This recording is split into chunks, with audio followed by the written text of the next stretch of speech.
Good morning and welcome to this week's version of Success Stories. We are meeting with, we got it here, Jeff. Is it Jeff LaFrenz? It is. Excellent. Welcome, Jeff, and happy snowy Friday. I was just talking to my office manager who's down in Honduras, and they do not have snow. And here we are facing a couple inches of snow on a beautiful Friday morning in, I guess, April now. So just to open up, can you just tell us a little bit about yourself, what business you're in, and how long you've been doing it, and what you love about the business you're in? Sure. So my background is in electrical and computer engineering, and I've worked in a variety of high-tech companies throughout my career. But the current company I'm with is a company that was founded out of a cross-Canada research network headquartered at the University of Calgary. And we spun this company out back in 2012 to focus on commercializing some of the concepts and ideas that were being built within this research network. And that's specifically on the area of what we would call human engagement within digital technology. So how do we address that last mile part of all the data chain to ensure that people understand intuitively and naturally what the data should be telling them so that they can make better decisions around what to do as a result of that. So that's the general business area we're in. The specifics of VizworX as a company is that we have a kind of three different areas of focus. One is in what I would call complete custom solutions work. We build unique things to address unique problems for our clients and our partners. We have a product co-development capability where we work with partners who have product desires, but they don't have the technical chops to actually put that into reality. And we support building the products for them. And then we have our own internal product development where we found problems that are kind of broader than an individual organization that we can address ourselves and create a product as a result of that. And it's in technologies that range from augmented and virtual reality, artificial intelligence, complex data visualization, kind of all these kind of cool leading edge tech. And often the opportunity comes from blending these technologies together in ways that are unique and I say really address the challenges that these organizations are running into. Okay, that sounds fascinating, but let's see if we can simplify it for the general user out there. What might be some examples that the audience and the folks out there watching would be able to recognize or understand as it relates to what you're doing? Could you give us an example? For sure, yeah. So one of the examples is we're working with what was the National Energy Board, now the Canada Energy Regulator, around public engagement.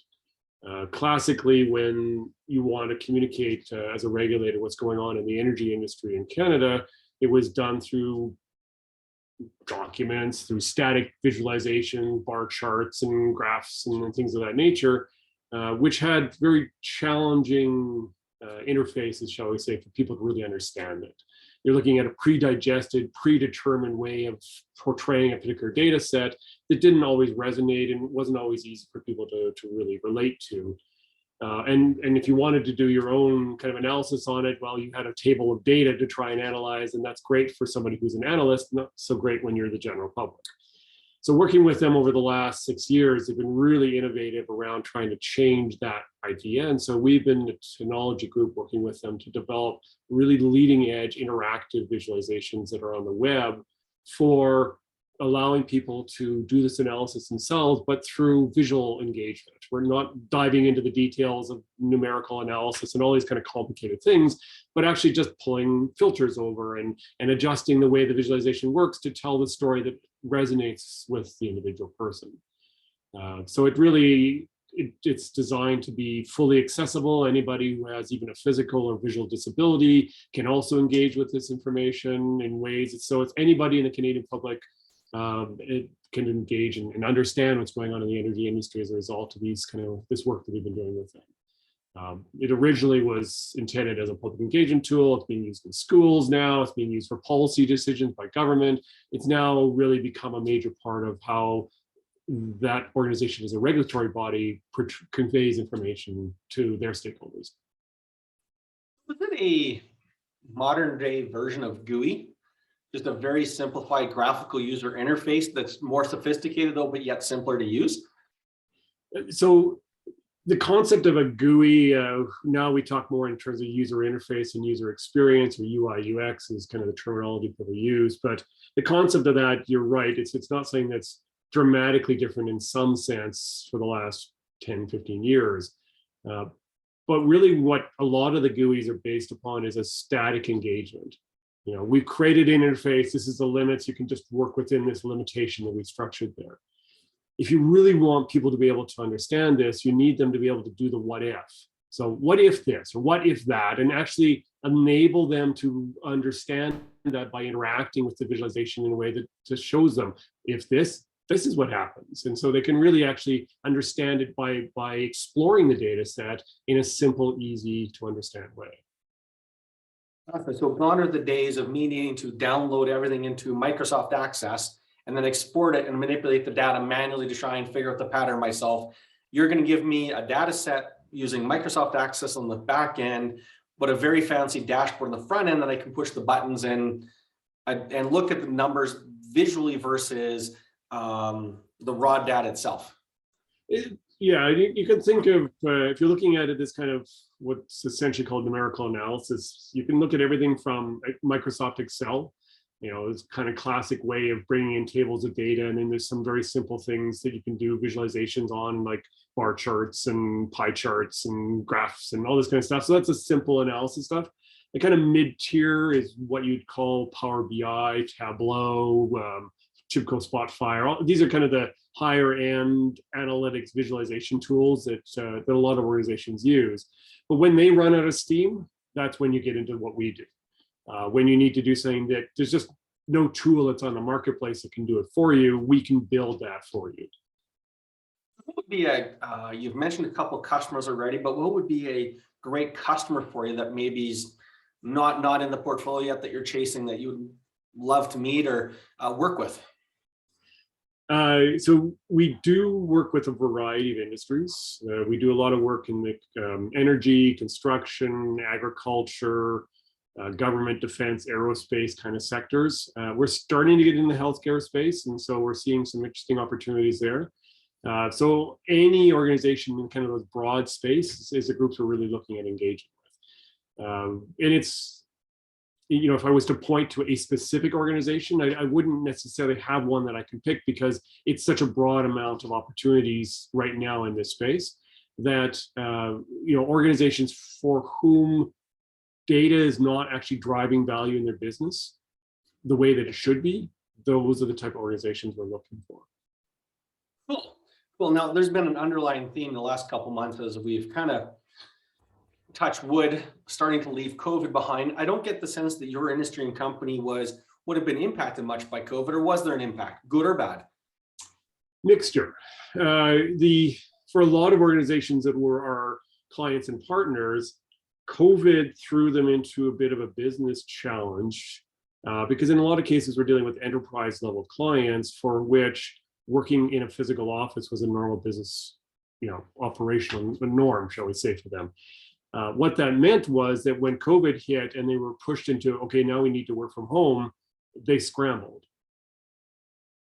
They didn't have laptops even for everybody. So how do you actually work from home when you don't have a computer you could access stuff from home? So I don't know if you recall back in the early days of COVID, but there was a massive draw upon laptops. Anybody who had, you know, a laptop for sale could immediately sell it because there was such a huge demand for it. And so that disrupted our partners and our clients, which meant that the business we were doing with them kind of ground to a halt while they worked through this whole process of trying to get even that basic level operational access to, you know, the computer networks, right? And it's not just a, you know, a laptop, it's also all the security stuff they have to put into place to enable people to work from home. There was all sorts of layers of stuff that had to be put into place before they could get back to where they were before COVID hit. So initial impact from our perspective was a bit of a pullback from our groups that we were working with because they had to just keep their business alive essentially before they could consider what they're going to do next with things.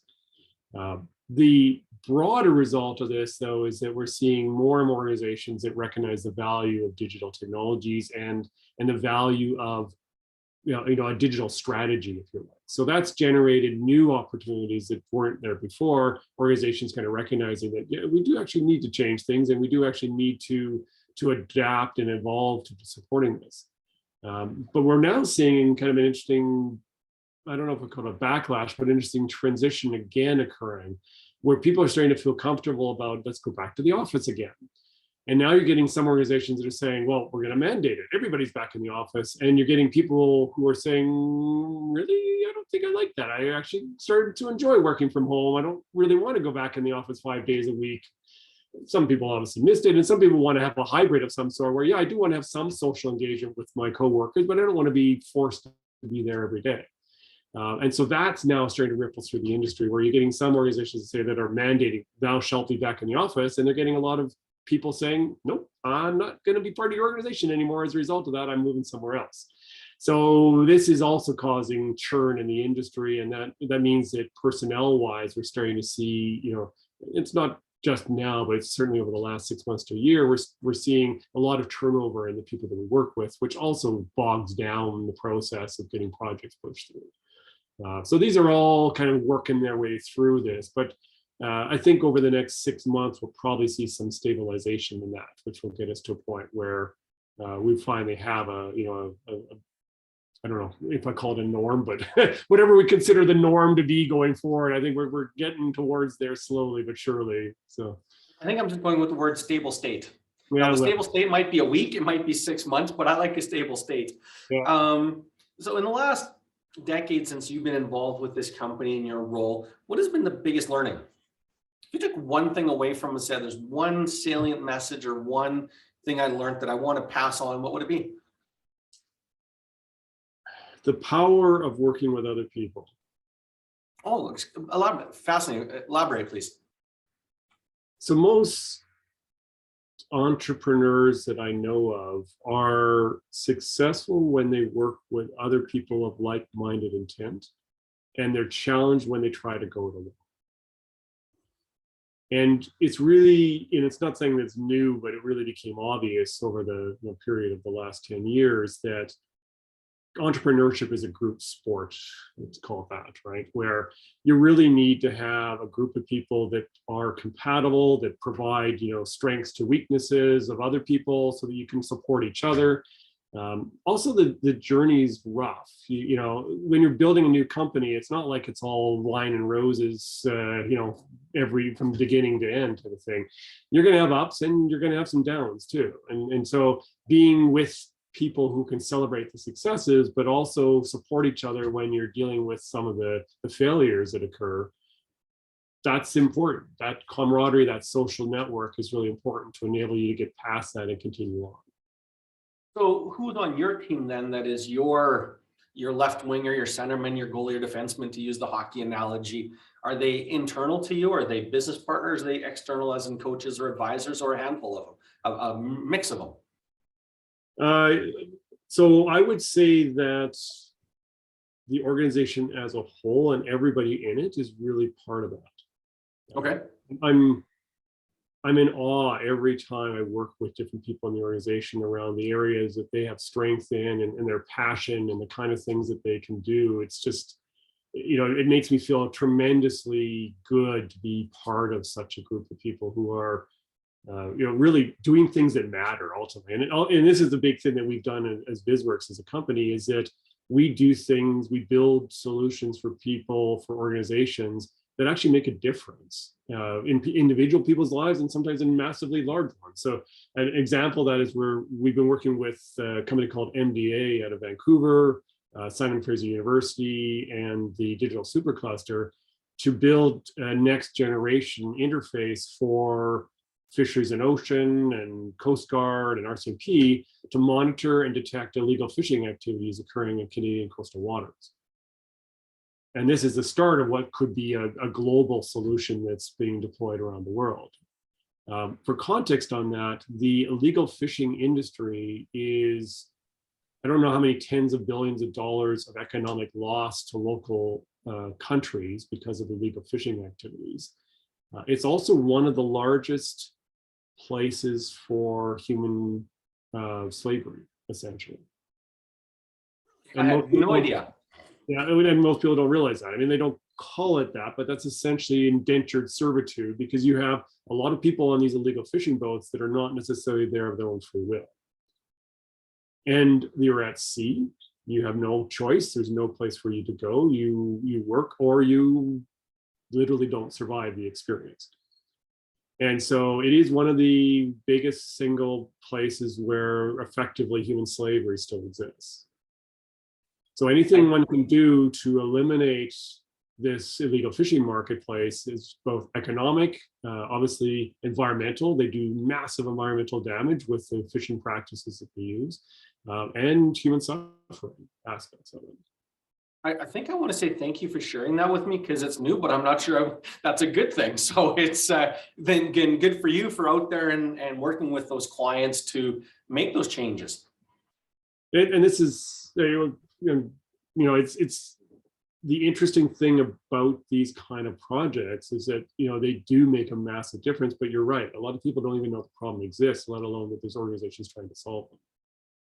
To me, it's just the crazy crab fishermen in Alaska that I see on TV, or some drug runners. So to think that somewhere in the middle between the drug runners in Mexico and South America has a great massive illegal industry that is very, I don't know, popular in TV, and to think that there's probably a much larger industry legal fishing, that's probably larger and doing more harm than maybe even possibly the cocaine and the drug running industry of the 90s. And so if you look at what's called the broader aspect of this, it's illegal fishing, it's what you're talking about, smuggling. So it could be smuggling of drugs, it could be all sorts of things that are being smuggled. Human trafficking is another one. It's a lot of aspects at sea. There's also illegal dumping. We've seen a number of environmental disasters around people dumping bilge water with a lot of oil content in it, as an example. And so there's a lot of different aspects of what people do when they think they can't be seen, so to speak. And particularly the ocean is a good place for that, because it's such a very large area with very limited oversight. So you're right. These are all different aspects of the challenges, and the people who do this are pretty sophisticated. They're trying all sorts of things to prevent them from being identified, and now there's organizations doing their best to try and counter all those things that they're doing. And MDA has. Apologies for this. MDA has a deep analytics capability. They have a lot of sensor capabilities from satellites and so on. They are doing kind of the mechanics of it, the real deep work on this. SFU is doing things like behavior analytics to understand, if we see a ship doing this kind of behavior, is that just going from one port to the next, or actually are they doing fishing behavior in a place where they're not supposed to be fishing? So you're doing a behavior on them. We're doing all the visualization, advanced visualization work on top of all I got nothing to say, but it's amazing what technology can do. And to think that, it wasn't that long ago, we didn't have anything in outer space. And now we have such technology that you can get this imagery from anywhere in the world and figure out the pattern. It's crazy to think about. So what's the biggest challenge you and your company face in the next 2 years?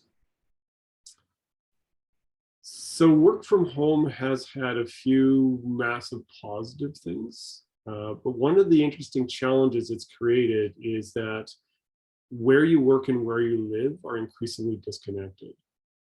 And what I think of this is the globalization of the tech industry. So we have people, as an example, within our company. When we started COVID, we were all located in Calgary. During COVID, we had people move to other places like BC. We've been hiring people based upon their capabilities, not where they're physically located, because they're working from home anyway. We've actually started to build a division of the company up in Brazil now to support some of the opportunities in the Brazilian market, but also get access to some really good talent that are in the Brazilian marketplace. We are, as a company, growing our team, our development capabilities around the world, essentially within a reasonable time zone, more for logistics reasons. But that's the nature of the industry now. So the competition for talent in this industry is pretty crazy, essentially. We are on a regular basis competing against very large companies in other parts of the world for talent, and that comes both externally and internally. And And so this is, I think, the biggest challenge any company that's in the tech industry right now is facing, is access to people who can do the work.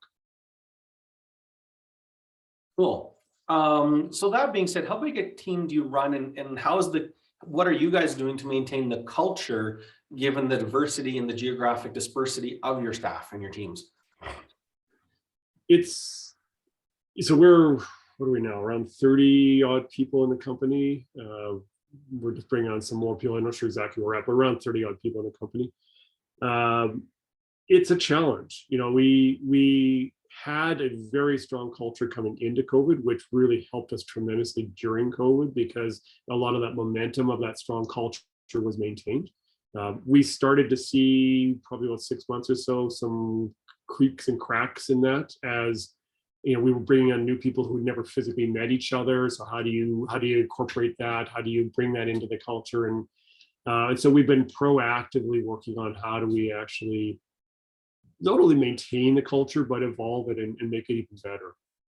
And it's not done by any means. That's, it's still a work in progress. And I think any organization right now really has to focus on that. When you're in this kind of disconnected world where I'm working in my bubble at home, so to speak, how do you make sure you get that connectivity? It's not something that I would say anybody has a good answer to yet, but there's a lot of work being done in there to improve it, for sure. You guys do, I often think about, I've worked with clients that have 80 employees, 100 employees, and as small as single operators, conversation with guys that run teams of 150 around the world. And I guess what the observation there is, one, onboarding a new person has got to be massive, especially if they're not local. A face interview on FaceTime, Zoom, whatever is great, but at the same time, so what strategies have you done that maybe didn't work, or strategies you have done that have worked, that have at least given you some hope, or that it's duplicatable and there's a way of keeping the staff? So I myself am not as directly involved in all of that. Our operations team is the group that's focused primarily on that. But some of it is around communication channels, making sure that you have easy ways for people to interact and engage, and replicate as much as possible that just casual conversation that you could have with somebody if you're in a physical office, but through whatever digital technology options you have available to do that. So that's certainly one aspect of it. Another one is really team building that is based upon engagement between people. So we have, as an example, given everybody in the company a gaming account and access to certain games that they can then play together as a team, and that's part of the the online world. So people can just play and engage with each other. It's set periods of time, not every day, all day type of thing, of course, but really trying to foment and create this engagement that's reflective of the online world, and enable people to understand each other and kind of come to a companionship, if you like, with each other, at least an understanding of each other that goes beyond just the day-to-day road of what they're working on. It's funny you say that. A client of mine local, he's got a couple local employees and a couple throughout Canada, and that's what he started doing. Friday afternoon, it's just game afternoon. So they take the team, they divide, the 4 or 5 of them, they go into teams. Sometimes it's individual play, online games, and it's all interactive with each other. So it's funny that you say that, because I'm not a gamer, have never been a gamer. Well, maybe I was once. I was just really bad at it, so I just never bothered to go down that road. So it is interesting to see how both technology can separate us, but at the same time give us a platform to get to know each other in a much different way. And I would imagine that even some of the technology, the smart computer-oriented people are probably less often physically active than, say, maybe the average person, if there's such a thing nowadays. So to create an environment where they can gravitate and do the things they enjoy, versus I think back 10 years ago when Google was a thing and we had foosball tables and pool tables and all kinds in the rec room. It's like, we've just taken the rec room now for your team and put it online for them to get to know each other and have some downtime. Yeah, and that's certainly not the only thing we've done, but that is an example of, as you say, really trying to take advantage of the digital world in a way that creates, connections and collaboration with people. The other thing that's, the nature of what we do is we have a variety of projects people are working on. And it really, you can get isolated if you're not careful. And this is the, 2 or 3 people I work on in this project, and then, and I work with them on a regular basis, but I don't really connect with the rest of the company. So trying to break down the barriers that can somehow be created as a result of the project nature of the work we do is also a significant aspect of what we're working on. Got a couple more questions. What is the biggest mistake you made in business that you're willing to admit? If anybody hadn't made a mistake in business, I will be very surprised. I guess the biggest mistake I make personally is that I hold on to people too long, past the point at which they've proven not to be the right fit. I really want to make people successful. I really want to support all the people working in the organization, and sometimes it just isn't going to work. And I find that I hold on to those people too long and still try to figure out how to make them fit past the point at which we probably should have just parted ways. You're not alone in that. It's challenging, particularly, under COVID conditions. There was a lot of people worried about their jobs and all the rest of it. And so I did a tremendous amount of effort, and personally, financially as well, to make sure that people had their pay on a regular basis. And, everybody felt like they weren't at risk, shall we say. But there's a flip side to that, is that sometimes people just, for various reasons, they may have been a good fit originally. Life may have changed for them. They're no longer a good fit, or they may never have been a good fit, but they just seemed like they could have been. And you got to recognize that earlier. And that's one of the challenges I know that I face, is that sometimes I really try too much to make, a good environment to support people who ultimately, it would have been better for both of us if we just parted ways earlier. If you could give 2 or 3 pieces of advice to entrepreneurs who are going to follow in your footsteps and blaze a path as you had in saving the world and the environment, what would be the 2 or 3 pieces? Well, you laugh, but at the same time, it was, I met a fella maybe a month ago now in the company he works for they're in the carbon business, which means they have found a way to create carbon in a natural form and re-inject it into the Earth's surface to replenish the carbon. So I'm not kidding when I say that there is people like you guys out there making massive differences in our planet. And that's part of why I enjoy these interviews, because my network isn't big enough. And so to meet folks who are doing crazy, awesome, fun things, both in the interest of a better environment, but in a better economy, is pretty fascinating. So what would be those 2 pieces or 3 pieces of advice you say going into business must do? So one comes back to something we talked about before. Entrepreneurship is definitely a group sport, and you need to find the right group of people to work with, sometimes directly on the organization, sometimes indirectly, to enable you to be successful. So that's certainly one of them. The other one I would say that I find a lot of organizations don't do enough of is validate their idea before they put a tremendous amount of effort into developing it.